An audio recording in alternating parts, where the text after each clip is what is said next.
All the world's a stage, and all the men and women merely players. They have their exits and entrances, and one man in his time plays many parts. How many parts exactly must one man play? According to my computations, there are 1,122 roles in Shakespeare's works. Way too many.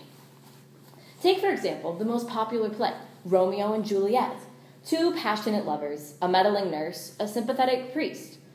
Vital to the story, but Mercutio, Lady Capulet, unsightly fat on Shakespeare's otherwise muscular body of work.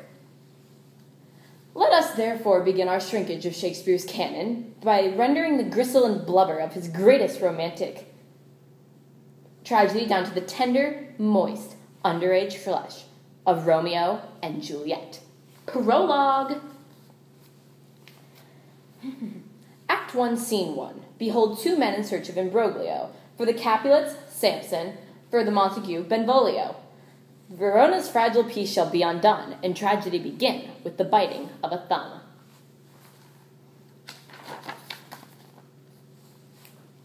Rebellious subjects. Enemies to the peace, on pain of torture, throw your misintempered weapons to the ground, and hear the sentence of your moved prince. You, Capulet, shall go along with me.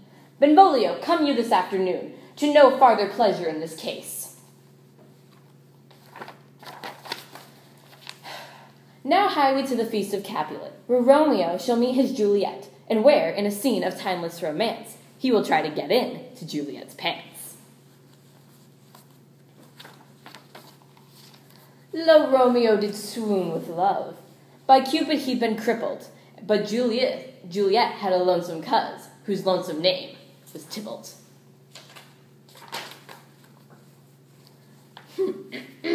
Moving right along, from Tybalt's death onward, the lovers are cursed.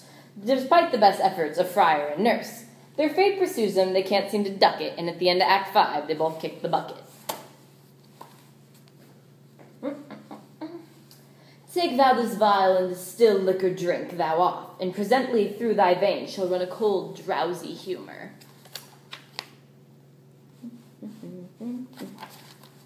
Epilogue!